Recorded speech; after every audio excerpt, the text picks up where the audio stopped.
Rescuers are searching through rubble in a rush to save lives after two powerful earthquakes struck Venezuela near the capital, killing at least 235 people and injuring at least 4,300.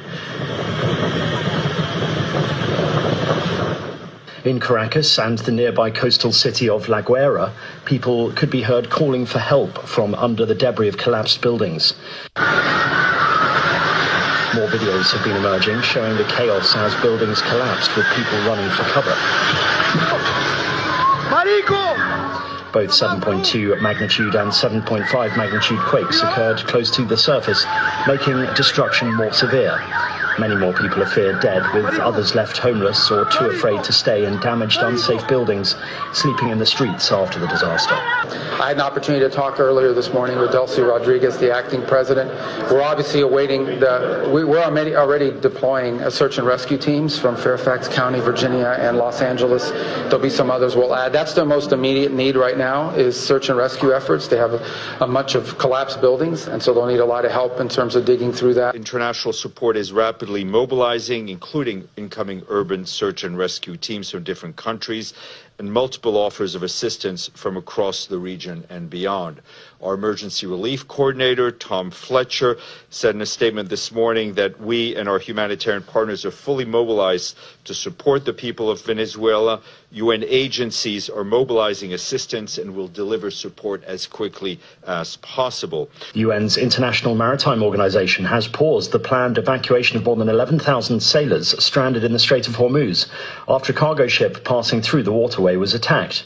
Several boats had already been evacuated, but the agency said it wanted to ensure that necessary safety guidelines would continue to be in place. The attack came after Iran's Islamic Revolutionary Guard Corps had warned that attempts to cross the strait along a route designated by the International Maritime Organization would be unacceptable and completely dangerous, and vessels should coordinate with Iran. US officials said Iran had fired on the ship. Kenya has marked 2 years since the deadly anti-government demonstrations in 2024, with one of the heaviest security operations the capital has seen. Police sealed off central Nairobi, blocking major routes and razor-wiring approaches to Parliament after intelligence warned of possible violence. Thousands of would-be marchers were kept from the city centre, while grieving families gathered near Parliament to honour the more than 60 people that were killed in the Gen Z uprising over tax rises and the cost of living. Opposition figures joined the commemorations. Police say more than 350 people were arrested across the country.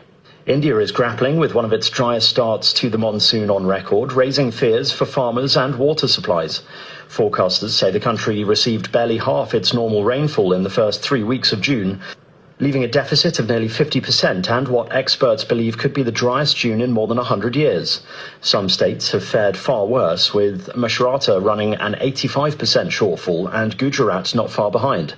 The Weather Office says the monsoon is now finally advancing into central and northern regions over the coming days, bringing hope of relief to parched fields after weeks of anxious waiting. A liner along the bottom of the Lincoln Memorial reflecting pool in Washington, D.C. was cut with a sharp knife or razor earlier this month. That's according to an official at the National Park Service. Earlier this week, US President Donald Trump blamed vandals for a 300-foot-long gash and accused someone of putting fertilizer in the water. The statement in the court filing is part of a lawsuit filed by a non-profit organization seeking to stop the Trump administration's work on the site. Renovations to the Lincoln Memorial reflecting pool started in April and went on for 2 months, under Trump's request ahead of the 250th anniversary of the United States. And footage shows the moment a wild elephant attacked a bus carrying Air Force personnel in Sri Lanka.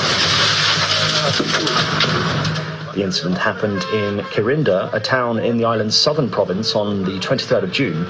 No injuries were reported, but the vehicle was damaged. Wild elephants are often seen near roads close to forest areas in Sri Lanka, where they sometimes attack passing vehicles. And that's your international news around the world in 5.